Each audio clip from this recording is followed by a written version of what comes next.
মানে আমি শিওর না, তারপর আমি কিছুটা কন্টেন্ট জানতে পেরেছি সেখানে কথিত সাকিব আল হাসানের ভক্তদের একটা গ্রুপ গিয়ে অভিযোগ দায়ের করেছেন 1000 কোটি টাকা, এবং সম্ভবত সেখানে তারা লিখেছেন সাকিব আল হাসানকে দেশে খেলতে না দেওয়ার কারণে বাংলাদেশের 1000 কোটি টাকা সমপরিমাণের ক্ষতি হয়েছে এবং সেটার দুর্নীতির দায় আমার উপরে দিয়েছেন।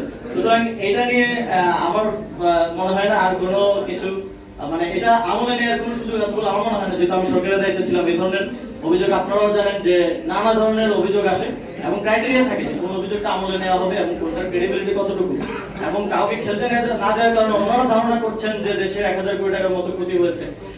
সেটা কিভাবে আমার দুর্নীতি হয়, আবার সেটা নিয়ে গণমাধ্যমও এক ধরনের দেখলাম যে আসিফ মাহমুদের বিরুদ্ধে 1000 কোটি টাকা দুর্নীতির অভিযোগ, এই ধরনের একটা শিরোনাম হয়। এটা খুবই মানে সন্দেহজনক যে এটা কারা করছে, কিভাবে করছে।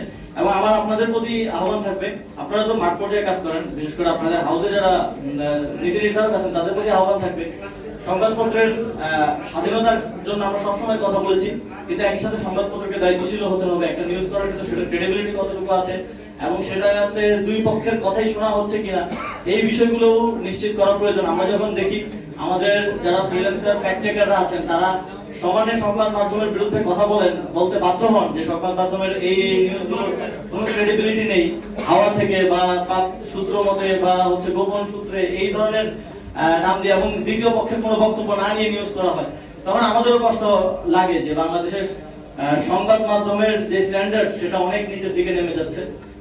ফলে আমার আহ্বান থাকবে যে সংবাদ প্রকাশের ক্ষেত্রে আরো বস্তুনিষ্ঠতা নিশ্চিত করা।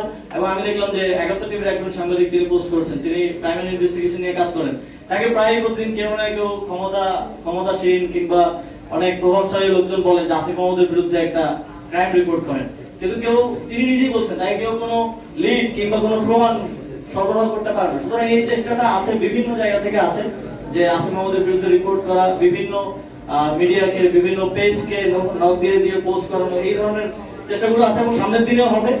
আমাদের আহ্বান থাকবে যে সংবাদ মাধ্যম এগুলো প্রকাশ করার ক্ষেত্রে আরো বস্তুনিষ্ঠতার পরিচয় দেবে।